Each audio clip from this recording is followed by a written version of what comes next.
First of all అందరికీ sorry. నేనైతే నిన్న వీడియో చేసినో దానివల్ల చాలామంది బాధపడ్డారు, చాలామంది రియాక్ట్ అయ్యారు, చాలామంది సపోర్ట్ చేశారు. సపోర్ట్ చేసిన ప్రతి ఒక్కరికి థ్యాంక్ యూ సో మచ్.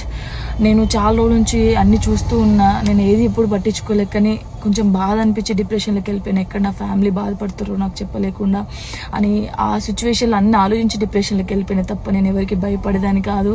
భయపడితే ఈ స్టేజ్లో నేను ఉండేదాన్ని కాదు. నేను చాలా స్ట్రాంగ్ గర్ల్ని, మీ అందరికీ తెలుసు.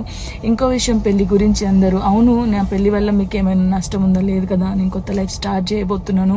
నా కొడుకు నేను చాలా సంతోషంగా ఉండే, ఆ సంతోషంతోనే మీకు ఆన్సర్ నేను చెప్తా. నిన్న చేసిన వీడియోలు కూడా కొంతమంది మంచి తీసుకున్నారు, కొంతమంది చెడు తీసుకున్నారు. అది ఆగదు ఎప్పటికైనా ట్రోలింగ్స్ అనేది. నాకు అది అర్థమైంది. నేను దాన్ని పట్టించుకోవాల్సిన అవసరం నాకు లేదు. నా లైఫ్లో నేను చాలా స్ట్రాంగ్ ఉంటా, ఇంకా ముందుకు వెళ్తూనే ఉంటా. మీ జానక్ ఎప్పుడు స్ట్రాంగ్గానే ఉంటుంది. కొంచెం డిప్రెషన్లోకి వెళ్ళిపోయిన, అంతకుమించి ఇంకేం లేదు. Thank you so much. అందరికి నమస్కారం. నేను మీ సింగర్ దిలీప్ దేవగన్. ముందుగా నా పాటలను ఆదరించి నన్ను ఈ స్థాయిలో నిలబెట్టినటువంటి ప్రేక్షక దేవుళ్ళకి మరియు మీడియా మిత్రులందరికీ నమస్కారం అండి.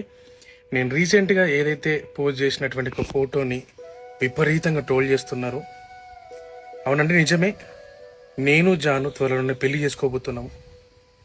మేము ఇష్టపడ్డాం, కలిసి బతకాలనుకుంటున్నాము. మేము ఎట్లాంటి తప్పు చేయలేదండి. మేము కలిసి బతకాలనుకుంటున్నాం అంతే. అండ్ మా ఇంట్లో ఒప్పుకున్నారు, మేము వాళ్ళ ఇంట్లో ఒప్పుకున్నారు. మేము చాలా ఇష్టపూర్వకంగానే మేము పెళ్లి చేసుకోబోతున్నాము. సో అనేక రకాల ట్రోల్స్, అనేక రకాల మాటలు అంటున్నారు మీడియాలో.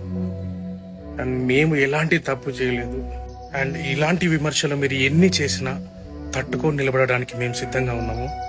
అండ్ మాకు ఎవరైతే సపోర్ట్ చేస్తున్నారో మనస్ఫూర్తిగా థ్యాంక్ యూ సో మచ్.